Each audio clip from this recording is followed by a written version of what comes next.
Welcome दोस्तों।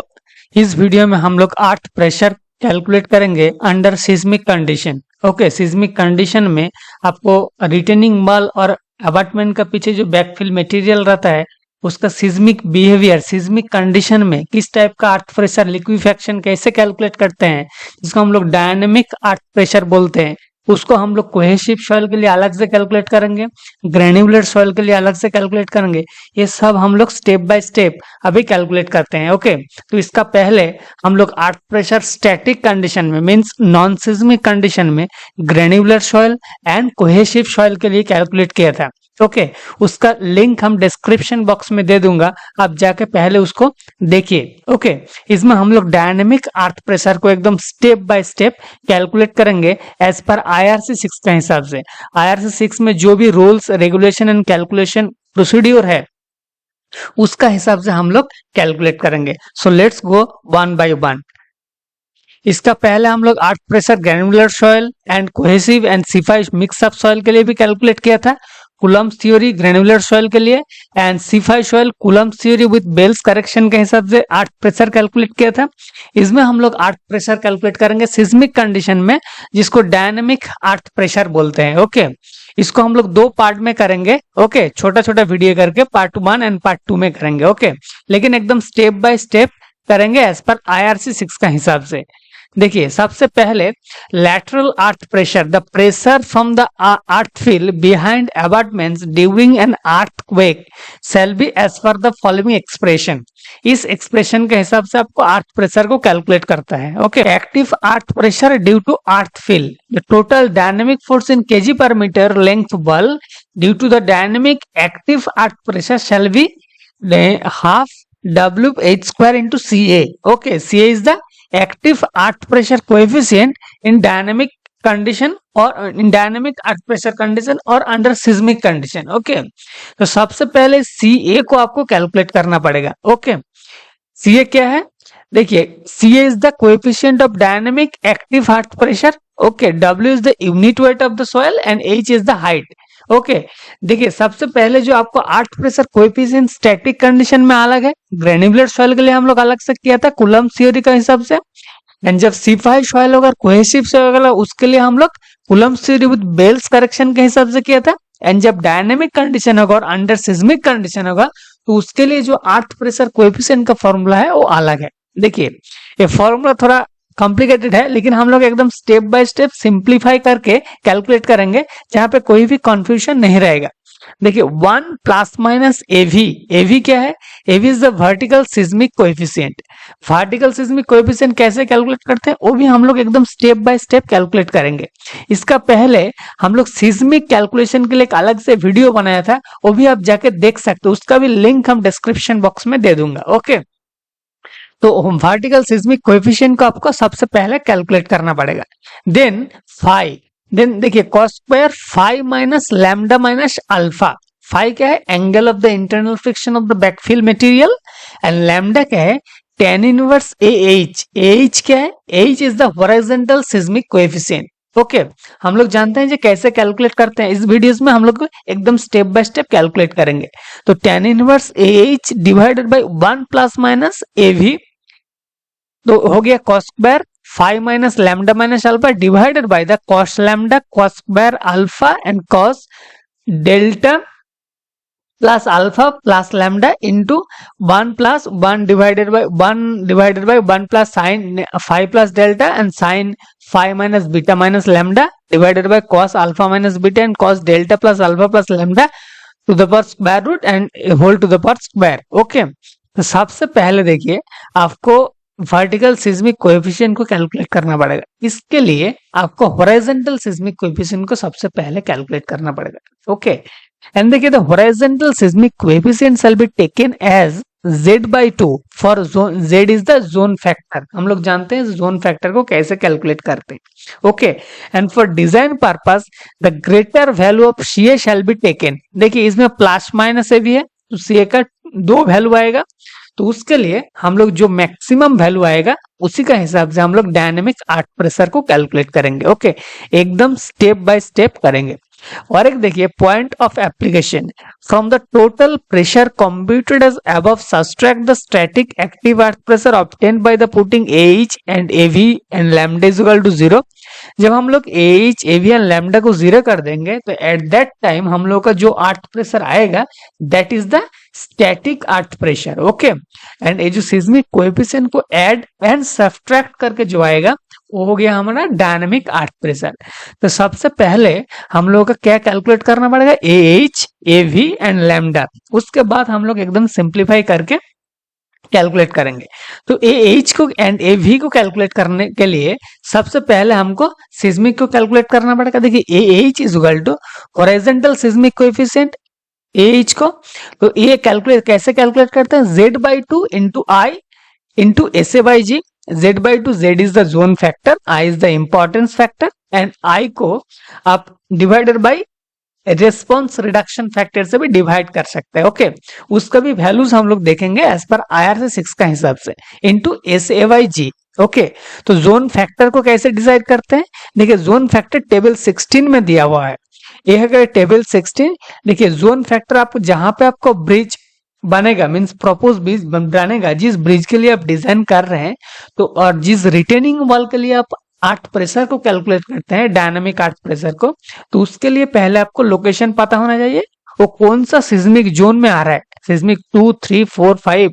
तो accordingly आपको जोन फैक्टर को सिलेक्ट करना है। सपोज हम लोग का ब्रिज है जोन 3 में, तो हम लोग का जोन फैक्टर होगा 0.16। ओके, नेक्स्ट स्टेप क्या है, importance factor I।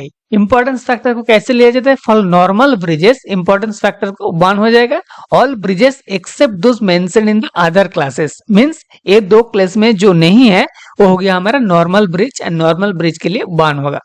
Important bridge, river bridges and flyovers inside the cities. Suppose कोई रिवर ब्रिज है जो सिटी का अंदर में है और कोई फ्लाईओवर का आप डिजाइन कर रहे हैं, तो उसके लिए आपको इंपॉर्टेंस फैक्टर 1.2 लेना है।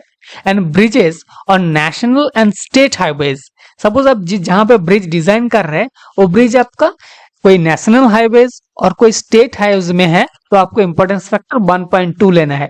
And number 3, bridges serving traffic near ports and other centres of economic activities, तो उसके लिए भी आपको 1.2 लेना है।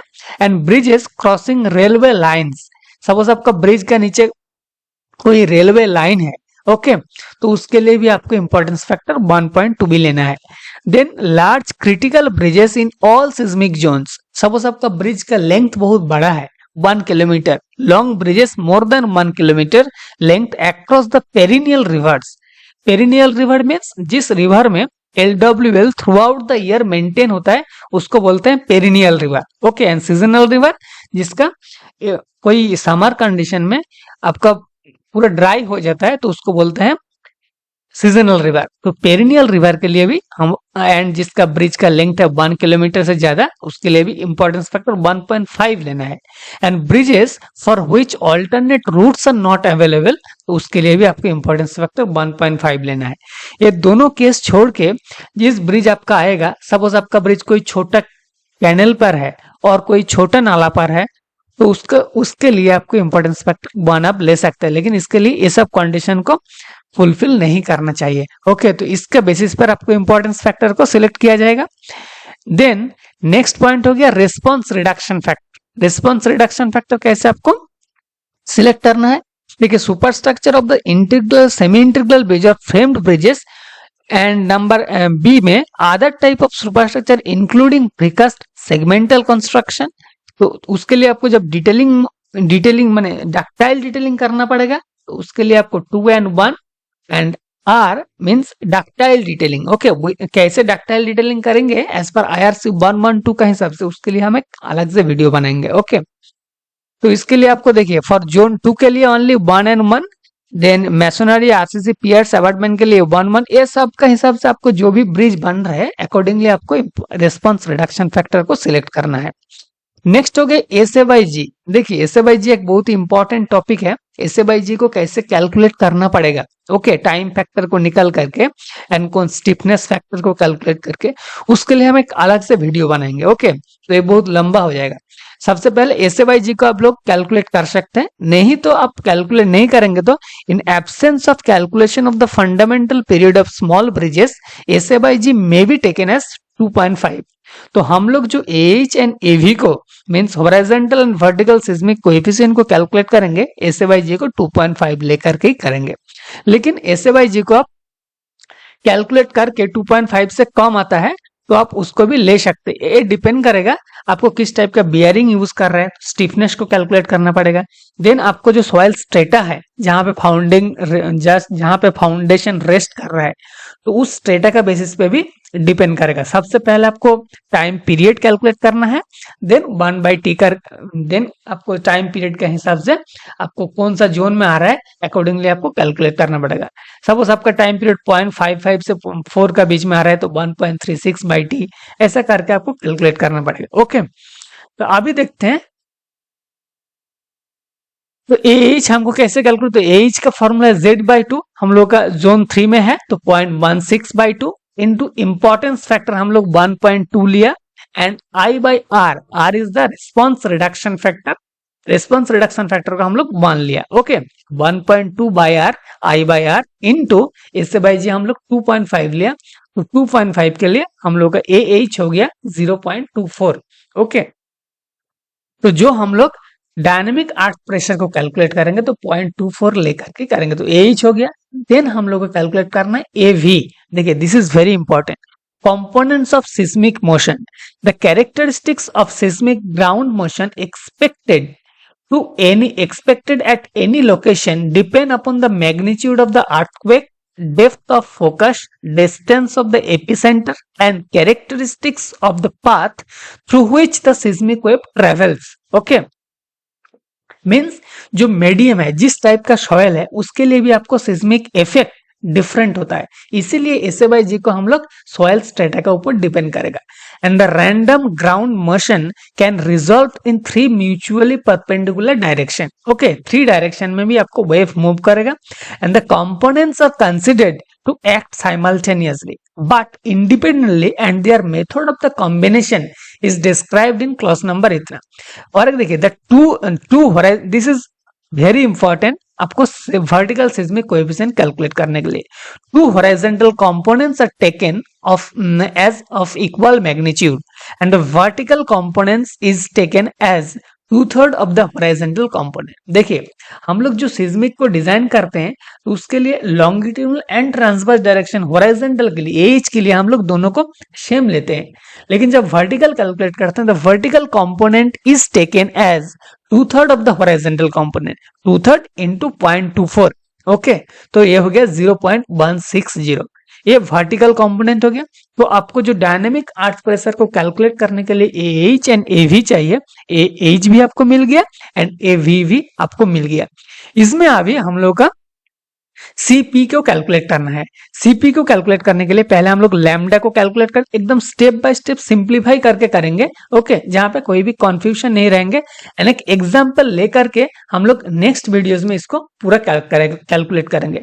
तो डायनेमिक आर्क प्रेशर का जो पार्ट 1 है वो यहीं पे हम खत्म कर रहे हैं। नेक्स्ट पार्ट में हम लोग एक एग्जांपल लेकर के एंड एक्सेल सीट का थ्रू एकदम step by step dynamic arc pressure को कैलकुलेट करेंगे, ओके। सो थैंक यू दोस्तों, if you like this video please share and subscribe and आप चाहते हैं जो कुछ नया टॉपिक सिविल इंजीनियरिंग के बारे में हम कवर करें तो वो भी नीचे आप कमेंट करके हमको बता सकते हैं। Thank you once again.